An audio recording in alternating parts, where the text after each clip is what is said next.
My phone buzzed on the counter, shattering the quiet of the afternoon. Glancing at the screen, my heart lurched. It was David. Panic clawed at my throat. Mark was due home any minute, and the last thing I needed was a text exchange with my ex-lover. With trembling fingers, I silenced the phone, shoving it into my pocket. The silence that followed was deafening. The forgotten laundry sat in a pile beside the dryer, a stark reminder of my neglected domestic duties. Suddenly, the front door swung open. Relief washed over me, strong enough to mask the spike of guilt. "Hey, honey," I chirped, forcing a smile. Mark walked in, his face unusually grim. He didn't respond to my greeting, heading straight for the coffee table. His eyes landed on a familiar worn paperback, Moby Dick. My breath hitched. "You haven't read that in years," he said, his voice flat. My mind raced. Yeah, just felt like revisiting a classic. The lie tasted like ashes in my mouth. Mark stared at the book for a beat longer than necessary. Then, he reached into his pocket, pulling out a crumpled receipt. My stomach lurched. It was a diner receipt, dated from the previous night, a place David and I frequented during our affair. "Recognize this?" he asked, his voice laced with a dangerous calm. The room began to spin. How did he get the receipt? Did David confess? My mind offered no answers, only a crushing dread.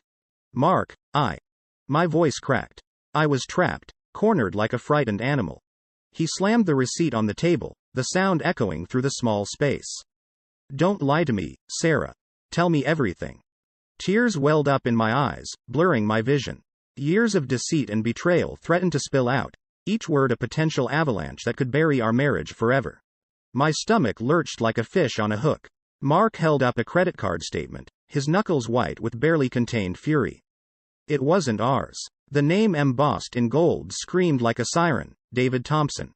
"What is this?" The words came out a strangled whisper. Denial felt useless, a flimsy shield against the storm brewing in his eyes. My mind raced, desperately searching for an escape route. I don't know," I stammered, the lie a bitter pill on my tongue. He slammed the statement on the table, the plastic crackling with the force. "Don't play dumb, Sarah. Explain this." Panic clawed at my throat. How did he get David's credit card? Did they fight? Did David, in a fit of anger, expose our entire affair? Every scenario led to a dead end, each one worse than the last. "Mark, please, it's not what it looks like," I pleaded, desperation creeping into my voice. He leaned forward, his voice low and dangerous. "Then tell me, what does it look like?" Tears welled up in my eyes, blurring the harsh lines of his face. The weight of my betrayal pressed down on me, suffocating. In that moment, confessing the truth seemed like the only way to breathe, even if it meant losing everything. But before the words could form on my lips, the doorbell rang. It was a sharp, insistent sound that sliced through the tension-filled room. Relief washed over me, cold and unwelcome. A temporary reprieve, a chance to gather my thoughts, a cruel twist of fate. Who could that be at this hour? Mark muttered, his gaze flickering away from me for the first time. "I don't know," I mumbled back, my voice barely above a whisper. With a silent prayer, I moved towards the door, each step heavy with dread. The insistent ringing of the doorbell escalated into a frantic pounding. Mark, his face a mask of suppressed anger, moved past me towards the door. My heart hammered against my ribs, a frantic drum solo keeping time with the pounding. "Coming," Mark called out, his voice strained. A sliver of hope pierced through the suffocating dread. Maybe it was a neighbor with a misplaced dog, a salesman hawking vacuum cleaners at the worst possible time. Anything, anyone, to delay the inevitable. The door swung open. Standing on the porch, bathed in the harsh glow of the porch light, was David. A sickening mix of emotions flooded me, surprise, fear, and a flicker of perverse relief. "Mark?" David said, his voice laced with confusion. Hi, is Sarah here?" Mark didn't answer. He simply stared, his gaze flickering between me and David, a silent accusation hanging heavy in the air. David shifted uncomfortably, glancing back at his car parked across the street. "Look, it's kinda late, can I talk to her inside?" My breath hitched. "David, what are you doing here?" The words tumbled out, desperate and laced with a hint of betrayal. Didn't he understand the situation he was walking into? He turned towards me, a flicker of annoyance crossing his face. Just need to borrow something I left at your place, that's all. His voice held a casualness that felt forced, a performance on a stage about to collapse. Mark let out a humorless scoff. Borrow something, huh? Interesting. He took a menacing step towards David, his voice low and dangerous. Why don't you come in, David? Let's talk about what you borrowed. David's face drained of color. The confident smirk from a moment ago was replaced by a look of dawning horror. He opened his mouth to speak, but no sound came out. The silence stretched, thick and suffocating. In that frozen moment, the truth hung in the air, a silent scream about to shatter the fragile peace of our world. The carefully constructed web of lies I'd woven was about to unravel, leaving me tangled in its sticky threads. My phone buzzed on the nightstand, the harsh sound ripping through the tense silence that had settled in the living room. David, still frozen in the doorway, cast a nervous glance at the glowing screen. Mark hadn't spoken a word since confronting him, his gaze a stormy sea threatening to unleash a tidal wave of fury. My hand trembled as I reached for the phone, the caller ID a name I didn't recognize. With a quick glance at Mark, I hesitantly pressed answer. Hello? I squeaked, my voice barely above a whisper. Sarah, it's the motel manager. You left something important behind after your stay last weekend. Panic clawed at my throat. Left something? I stammered, my mind racing to piece together the fragments of the nightmare unfolding around me. Yes, ma'am, a credit card. We were just about to shred it. The voice trailed off, replaced by a confused pause. My heart hammered against my ribs, a frantic drum solo keeping time with the ticking clock of my unraveling world. A credit card? I repeated, my voice hollow. Yes, ma'am. A bank name. Card in the name of Mark, last name. The silence in the living room was deafening. David's nervous fidgeting had ceased, replaced by a statue-like stillness. I could practically feel Mark's gaze burning into my back, a silent accusation that spoke volumes. Yeah, I stammered, desperately searching for an escape route, any route, from the tightening noose of my own deceit. That must be my husband's card. He probably misplaced it during the trip. A beat of silence followed. Then, the voice on the other end spoke, laced with a hint of suspicion. We don't normally get lost credit cards back, ma'am. Especially not ones found tucked under a floorboard. The world spun. Floorboard? The stolen credit card. The one I'd lied about losing. The one David supposedly found at the previous motel. The truth, a monstrous beast, clawed its way out of the dark corners of my mind, shattering the fragile illusion I'd so desperately clung to. Mark finally spoke, his voice low and cold. Floorboard, huh? His gaze flickered from me to David, the unspoken question hanging heavy in the air. David cleared his throat, a desperate attempt to regain control of the situation. Floorboard? Must be a mistake, he mumbled, his voice barely a croak. The phone pressed against my ear felt like a live wire, transmitting the dawning realization across the connection. Wait a minute, the motel manager said, his voice sharp. Isn't this the same card you used to book the room last weekend, ma'am? The room tilted. My carefully constructed web of lies, already strained to its breaking point, finally snapped. Tears welled up in my eyes, blurring my vision. There was nowhere left to run, no more lies to spin. The truth, once a distant threat, loomed large, ready to crush me under its weight. The silence stretched on, broken only by the ragged gasps of my own breath. Tears streamed down my face, blurring the sight of Mark across the room. His face was a mask of fury and betrayal, a storm about to unleash its wrath. David, once poised and confident, stood frozen in the doorway. The phone slipped from my numb fingers, clattering to the floor with a hollow thud. So, Mark finally spoke, his voice hoarse with barely contained anger. The lost credit card, huh? Found under a floorboard, you say? I couldn't meet his gaze. Shame burned hotter than the tears on my cheeks. Every lie I'd spun, every excuse I'd fabricated, crumbled around me like sandcastles under a tidal wave. Mark, My voice cracked, a pathetic whimper lost in the suffocating silence. David finally found his voice, a desperate attempt to salvage the situation. It's a misunderstanding, Mark. But Mark cut him off, his voice laced with icy contempt. You don't get to explain this, David. He took a menacing step towards David, his anger barely contained. This is between me and my wife. And Sarah, he turned to me, his voice dripping with disappointment. "You have a lot of explaining to do." A sob escaped my lips. The truth, a monstrous weight I'd carried for weeks, finally spilled out in a torrent of words. I confessed everything: the accidental encounters, the stolen kisses, the weekend getaway fueled by borrowed money, and a desperate need for escape. With each word, Mark's face hardened further. The man I loved, the man I'd built a life with, seemed to shrink before my eyes, replaced by a stranger filled with hurt and anger. David, the object of my fleeting infatuation, watched in stunned silence. The confident facade he'd worn had vanished, replaced by a flicker of fear and a dawning realization that he was caught in the crossfire of a marriage on the brink of collapse. As I finished my confession, a heavy silence descended upon the room. The air crackled with tension, thick with the weight of shattered trust and a future hanging precariously in the balance. Mark looked at me, his eyes filled with a pain that cut deeper than any accusation. "Why, Sarah?" he asked, his voice barely a whisper. The question hung in the air, a plea for understanding that I couldn't answer. The reasons, a tangled web of neglect, boredom, and a misplaced desire for excitement, seemed hollow and insignificant in the face of the damage I'd inflicted. Tears streamed down my face, blurring my vision.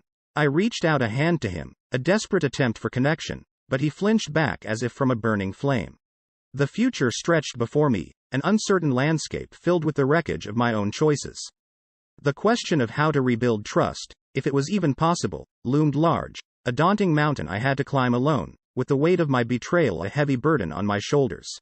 My heart lurched like a fish on a hook. An unknown number flashed on my phone screen. An unsettling premonition crawled up my spine, a cold sweat prickling my skin. Hesitantly, I pressed answer. "Hello?" My voice trembled, barely a whisper. "Mrs. Mark, last name." A gruff voice rasped through the receiver. My stomach twisted into a knot. "Yes, this is she," I stammered, my voice barely above a squeak. "This is John, from the Starry Pine Motel." The name sent a jolt of fear through me. "Listen, ma'am, I gotta come clean about something." Panic clawed at my throat. "Clean about what?" I forced the words out, each syllable a struggle. He sighed heavily. "That credit card you called about a while back? The one under the floorboard?" My breath hitched. "Yes? Well, turns out the guy who rented the room with that card, he's been here a few times before. Always with different women." The world spun. The air left my lungs, replaced by a crushing emptiness. David, the charming neighbor, the supposed object of my fleeting desire, was a serial cheater? The betrayal cut deeper than Mark's ever could, a sickening realization that shattered the last vestiges of the fantasy I'd built. "Are you sure?" I croaked, the question a desperate plea for a shred of doubt. "Positive, ma'am. Recognized your voice from that frantic call. You seemed worried sick about losing the card." His words echoed in my head, each one a hammer blow to the fragile hope that remained. My carefully constructed narrative, the web of lies I'd spun for weeks, lay in ruins. Suddenly, a surge of anger, hot and fierce, replaced the suffocating dread. David, the user, the manipulator, had played me like a fool. But no more. "Thank you for calling, Mr. John," I said, my voice surprisingly steady. "I know what I need to do." I hung up, my gaze hardening with resolve. David's web of deceit had ensnared him too, and I, armed with the truth, was ready to tear it down. With trembling fingers, I dialed Mark's office number. Each ring was an eternity, the silence on the other end a gnawing uncertainty. But I had to try. I had to confess everything. The affair, the stolen money, David's shocking revelation. Finally, his voice filled the receiver, laced with a weary indifference. "Hello? Mark, it's me, Sarah," I blurted out, tears stinging my eyes. "I need to see you. Now." Silence stretched on the other end, thick with tension. Then, a single word, laced with a flicker of hope, pierced the suffocating silence. "Where?" The door swung open, revealing Mark's tired but resolute face. The raw pain in his eyes mirrored the gaping ache in my own chest. I didn't waste time with apologies or justifications. I had to tell him everything, the truth laid bare even if it meant losing him forever. Tears streamed down my face as I poured out my confession. I spoke of David's manipulations, his string of women, the cruel truth revealed by the motel owner. My voice cracked as I admitted the depths of my betrayal, the stolen money, the weekend getaway fueled by lies. With each word, Mark's face seemed to harden further. The flicker of hope I'd clung to dwindled with every passing second. When I finished, a heavy silence descended upon the room, thick with the weight of shattered trust. Then, in a voice devoid of emotion, he spoke the words that shattered the last vestiges of my fragile world. Get out. The command hit me like a physical blow. I opened my mouth to plead, to beg for forgiveness, for a chance to rebuild what I'd so carelessly destroyed. But the words died on my lips, choked by the crushing weight of my actions. I stumbled out of the apartment, the world a blurry mess of tears and self-loathing. The once familiar hallway stretched before me, a desolate path leading away from the life I'd known. Back at the empty house, the silence was deafening. The expensive dress I'd bought with stolen money hung limply in the closet, a cruel reminder of my foolish desires. The sparkling necklace on the nightstand mocked me, its empty brilliance a reflection of the hollowness within. David, unsurprisingly, was gone. Calls and texts went unanswered, his promises of a luxurious escape dissolving into the thin air. The man who'd fueled the flames of my discontent had vanished, leaving me with the ashes of a destroyed marriage and a life teetering on the brink of financial ruin. The following weeks were a blur of legal battles and crushing self-realization. Mark, unsurprisingly, received a significant portion of our shared assets. The comfortable life I'd taken for granted was slipping away, replaced by the harsh reality of my own making. Sitting in the cramped, sparsely furnished apartment, a world away from the life I once knew, I stared at the stack of bills threatening to drown me. The weight of the credit card debt, a constant reminder of my foolishness, pressed down on me like a physical burden. Reaching for my phone, I dialed the number to the used car dealership. My once reliable car, a symbol of a life I'd recklessly thrown away, was being sold to help pay off the debt. As the tow truck rumbled away, taking a piece of my past with it, I knew the road to redemption would be long and arduous. But for the first time since my confession, a flicker of determination ignited within me. I had to rebuild my finances, my life, and maybe, someday, even trust. The journey would be hard, but the alternative, drowning in the wreckage of my own choices, was simply unthinkable. The fluorescent lights of the discount grocery store buzzed overhead, casting a sterile glow on the endless rows of canned goods. I pushed the rickety shopping cart, its uneven wheels squeaking in protest with every turn. Humiliation gnawed at me, a constant companion these days. My once manicured fingers, now rough and calloused from unaccustomed labor, gripped the handle. Stocking shelves at minimum wage was a far cry from the leisurely grocery runs I used to take for granted.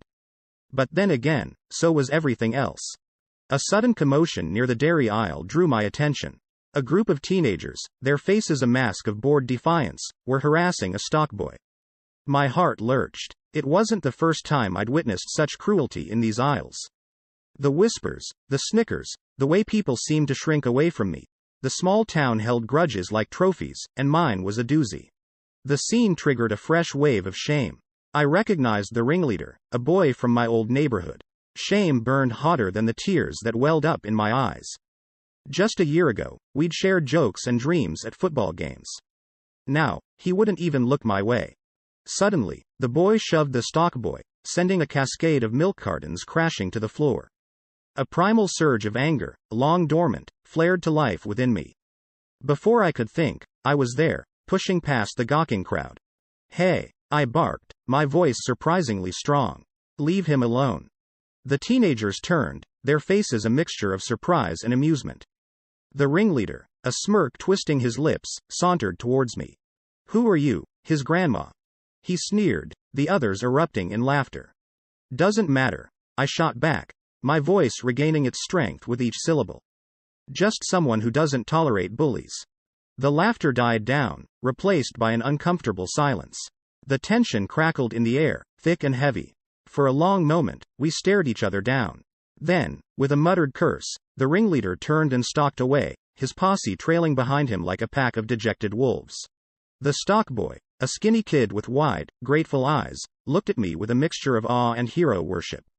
"Thanks," he mumbled, scrambling to pick up the fallen cartons.